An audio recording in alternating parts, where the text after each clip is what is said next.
सभी को जय श्री श्याम, राधे राधे, बोले माता रानी की जय। सभी को नवरात्रों की हार्दिक शुभकामनाएं। तो सुनिएगा माता रानी का बहुत ही प्यारा भजन। माता रानी का ये भजन मैंने लिखा है, तो सुनिएगा और बताइएगा, आपको ये कहीं नहीं मिलेगा।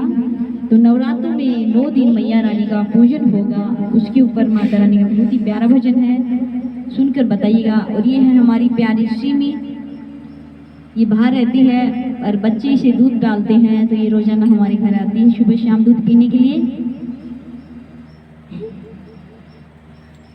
तो सुनिएगा, बहुत ही प्यारा आनंदमयी भजन है, फिल्मी तर्ज पर भजन है। और बताइएगा ये भजन मैंने कैसा लिखा। ओ देवा, अम्बे मात की जय हो, बोल साची दरबार की जय हो। नवरात्रों में 9 दिन पूजन होगा, जय हो। नवरात्रों में 9 दिन पूजन होगा, मेरी मैया रानी का कीर्तन होगा। नवरात्रों में 9 दिन पूजन होगा, मेरी मैया रानी का कीर्तन होगा। सबसे पहले मैया को स्नान कराएंगी, सबसे पहले मैया को स्नान कराएंगी। दूध से नहीं हम दही से कराएंगे, दूध से नहीं हम दही से नहलाएंगे। दही से पवित्र गंगा जल होगा, दही से पवित्र गंगा जल होगा, मेरी मैया रानी का कीर्तन होगा। कीर्तन होगा,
शेरा वाली